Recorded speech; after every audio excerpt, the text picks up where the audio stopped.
الحمد لله الذي أنزل على عبده الكتاب ولم يجعل له عوجا قيما لينذر بأسا شديدا من لدنه ويبشر المؤمنين الذين يعملون الصالحات أن لهم أجرا حسنا سورة كهف আজকে শুক্রবার সূরা কাহফ তেলাওয়াতের দিন।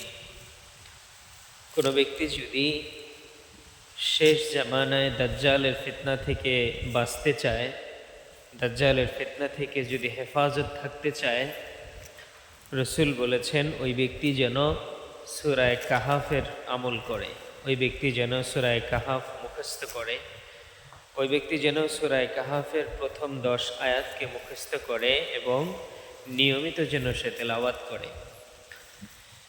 বিশেষ করে প্রতি শুক্রবার সূরা কাহফ তেলাওয়াতের দিন কোনো ব্যক্তি সূরা কাহফ মুখস্থ করবে এবং তেলাওয়াত করবে, রসুল বলেছেন ওই ব্যক্তি দাজ্জালের ফিতনা থেকে হেফাজত থাকবে।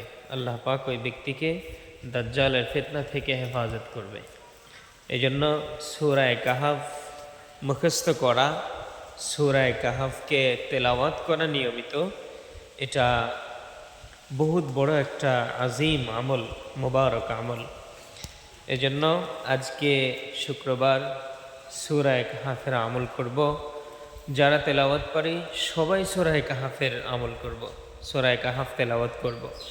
সাথে সাথে আজকে শুক্রবার মুবারক দিন, আজকে দুরূদের আমল করার দিন। বেশি থেকে বেশি আজকে দুরূদের আমল করব ইনশাআল্লাহ। সাল্লাল্লাহু আলান নবিয়্যিল উম্মিয়্যি, সাল্লাল্লাহু আলান নবিয়্যিল উম্মিয়্যি। এর থেকে ছোট দুরূদও আছে, সাল্লাল্লাহু আলাইহি ওয়াসাল্লাম, আল্লাহুম্মা সাল্লি আলা মুহাম্মদ। এভাবে করে দুরূদের আমলগুলো আমরা করতে থাকবো ইনশাআল্লাহ। যেই দুরূদ পারি সেভাবেই দুরূদের আমল করতে থাকবো ইনশাআল্লাহ। আল্লাহ রাব্বুল আলামিন আমাদের আমলের ভিতরে হয়ে যাওয়া ভুল ত্রুটিগুলোকে ক্ষমা করে, মার্জনা করে, সংশোধন করে আল্লাহ পাক যেন আমাদের আমলকে কবুল করে নেন এবং বেশি থেকে বেশি যেন আল্লাহ পাক আমাদেরকে নেক আমল করার তৌফিক দান করেন, আমিন।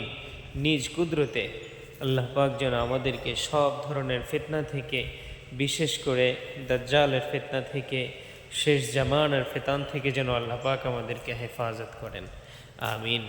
আসসালামু আলাইকুম ওয়া রাহমাতুল্লাহি ওয়া বারাকাতুহু।